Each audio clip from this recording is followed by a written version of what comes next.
Mga sadik, talagang hindi natin makuha sa late o advance tong usok nito.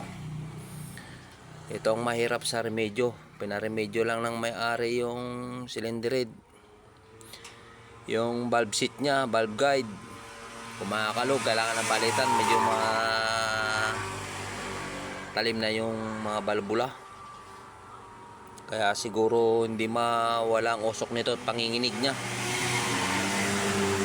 Tinipid ng may-ari kasi walang pera. Ako naman yung pinasakit sa ulo. Ayan, re-timing ko ulit. Pagka wala pa talaga to, kapilitan na. Ayan kapilitan natin na baklasin uli. Timing naman, naka-timing naman siya. Pati sa crankshaft nya, ayan timing siya. Pati dito sa bolt nitong injection pump, ayun yung po nasa ilalim, yun nakagitna, ginitna ko lahat para retiming ko nga ulit. Pagka ganun pa rin talaga, ay kapilitan ng may-ari nito, doble gastos siya.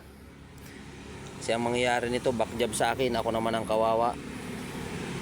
Kaya mga sadik, yung mga nagpapagawa sa inyo, katulad nitong nagpagawa sa akin ito, itong owner type jeep na C223, hindi pala dapat masusunod ang may-ari ng sasakyan pagka ganitong sa makina. Kasi tayong mga mekaniko ang namumroblema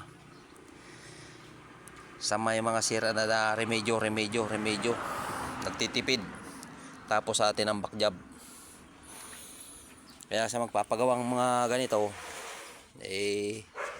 siguro mag-isip-isip muna tayo. Tulad nitong experience kong to, sumakit ang ulo ko, back job ko pa.